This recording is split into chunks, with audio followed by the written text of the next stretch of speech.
আমি যে নাটকটি করব সেটা সাধারণ না অসাধারণ বলছেন, অসাধারণ অভিজিৎদা বললেন।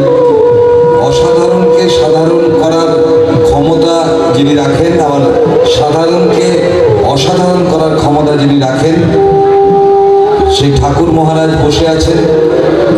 যে যেখানেই যত বড় মঞ্চে অভিনয় করুক না কেন, ঠাকুরের মঞ্চটা খুব শক্ত জায়গা, তাই সবসময় ভয়ে ভয়ে থাকি। ঠাকুর যদি সাথে থাকে তবে আপনাদের ভালো লাগবে, আর নচেত ভালো লাগবে না। আর এটা শ্রুতি নাটক, আমার সঙ্গে কেউ আসেনি, আমার যারা মিউজিক করেন তারাও নেই, আমার সঙ্গে কেউ নেই। তো আমি সম্মেলনটা দেখতে এসেছি আপনাদের এখানে, সেখানে স্ক্রিপ্টটা আমার সবসময় থাকে, আমি শুধু পাঠ করব। দুটো চরিত্র আছে এখানে, দু তিনটে, সেগুলো আমাকেই বলতে হবে। তাই যা ভুল হবে আপনারা ক্ষমা করে দেবেন, কারণ আমাকেই 3-4টে গলা করে এই নাটকটা করতে হবে। হয়তো করতে পারবো না, যদি ঠাকুর আশীর্বাদ করেন তবে হবে। তাই আজকের রাসেশ্বর আসামবঙ্গের সরস্বত মঠ প্রতিষ্ঠাতা জয়গুরু মহানামের উদ্গাথা পরমহংস পরিব্রাজকাচার্য সদ্গুরু ঠাকুর নিগমানন্দ সরস্বতী পরমহংসদেবের রাতুর চরণ কমল যুগলে আমার দণ্ডবত অনন্ত কোটি প্রণাম নিবেদন করছি। তৎসহ আসামবঙ্গের সরস্বত মঠের প্রতিমূর্তি মহন্ত মহারাজ, তার শ্রীচরণ কমলে আমার অনন্ত কোটি প্রণাম নিবেদন করছি। রাজসভার সম্পাদক মহারাজ পরম পূজ্যপাদ শ্রীমৎ স্বামী বিমলানন্দ সরস্বতী মহারাজজি, তার শ্রীচরণ কমলে আমার প্রণাম নিবেদন করছি। সমস্ত ট্রাস্টিবৃন্দ, সন্ন্যাসীবৃন্দ, সকলের শ্রীচরণে আমার প্রণাম নিবেদন করে আপনাদের সকলকে আমার শ্রদ্ধা প্রণাম জয়গুরু সম্ভাষণ জানিয়ে আমার এই ছোট্ট নিবেদন, এই নাটকটি পাঠ করতে সময় লাগবে আনুমানিক 35 মিনিট। যদি শোনেন তাহলে আপনাদের কতটা উন্নতি হবে জানি না, তবে আমার উন্নতি হবে, কারণ আমি এটা বহুবার করেছি এবং প্রায় 30 বার আমি এটা পাঠ করেছি ঠাকুরের মঞ্চে, বিভিন্ন মঞ্চে। এটা হয়তো আমার আরও একবার আমাকে নিজেকে উন্নতি করার কাজে লাগবে। তাই একটু মন দিয়ে শুনলে আমরা নিজেদের ঠাকুরের মুখী করতে পারবো এবং ঠাকুরের কথা ভাবতে পারবো। এবং আমার এক কথায় যিনি রাজি হয়ে গিয়েছেন, আমাদের যিনি এখানে বাজাচ্ছেন, আমাদের কিবোর্ডে যিনি আছেন নিখিল বর্মন দাদা, তাকে আমার শ্রদ্ধা জয়গুরু সম্ভাষণ জানাচ্ছি। কারণ তিনি আমার কিছুই জানেন না, তবু বলেছেন হ্যাঁ বাজিয়ে দেবেন। আমাদের বাঁশিতে দাদা বাগেশ্বর বর্মন দাদা, তিনিও আমাকে সাহায্য করবেন বলেছেন।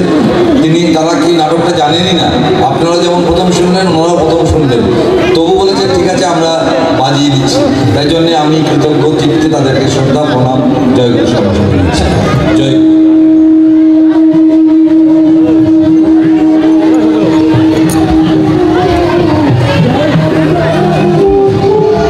সালটা 1927।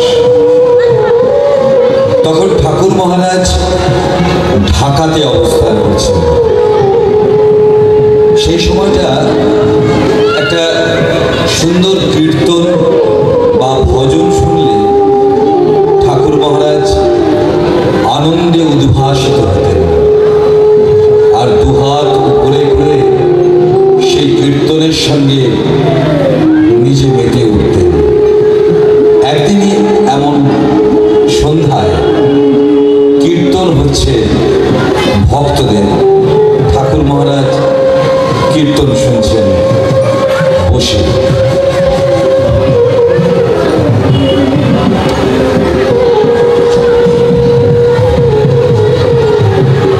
কীর্তন শুনতে শুনতে ঠাকুর ভাবাবেগে বলে উঠলেন,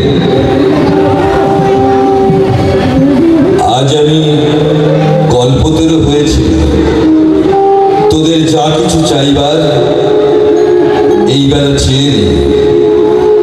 আমার আজ আর কিচ্ছু অদেয় নেই, তোদের যা চাইবার আজ আমার কাছে চেয়ে নে। আজকে আমি বড় আনন্দ পেয়েছি, এই কীর্তনে আমার মন উদ্বেল হয়েছে। আমি আজ কল্পতরু, তোরা যা চাইবার তাই চেয়ে নে। আপনারা যেমন ভক্তরা বসে আছেন, সেরকম সেদিনকার যারা ভক্তরা বসেছিল তাদের মধ্যে গুঞ্জন উঠে গেল যে কি চাইবে ঠাকুরের কাছে। একজন ভক্ত উঠে গিয়ে ঠাকুর মহারাজের কাছে গিয়ে বললেন, ও ঠাকুর, ঠাকুর আমার মেয়েটার বিয়ের উপযুক্ত হয়েছে, আমি যেন মেয়েটার বিয়ে দিতে পারি, এই আশীর্বাদ করো। ঠাকুর মহারাজ সেই মায়ের দিকে তাকালেন এবং একটু হেসে বললেন, বেশ, আশীর্বাদ করি তোমার কন্যা সুপাত্রে পাত্রস্থ হোক। আরেকজন এসে ঠাকুরের শ্রীচরণে প্রণাম জানিয়ে বললেন, ও ঠাকুর, আমার ব্যবসাটা বড় মন্দা যাচ্ছে না, যেন একটু আমার ব্যবসায় উন্নতির ব্যবস্থা করে দেবে ঠাকুর। দাও না, আমার ব্যবসাটা বড্ড মন্দা যাচ্ছে, একটু মাথায় হাত দিয়ে আমার ব্যবসার একটু শ্রীবৃদ্ধি করে দাও না ঠাকুর। ঠাকুর মহারাজ এবারে একটু অবাক হলেন এবং তাকালেন সেই দাদাটির দিকে এবং বললেন, বেশ, আশীর্বাদ করি তোমার ব্যবসার শ্রীবৃদ্ধি হোক। আরো এরকম বহু জাগতিক চাওয়া আছে। বিভিন্ন ভক্তরা ঠাকুর মহারাজকে প্রণাম করে যে যার মতো চলে গেল।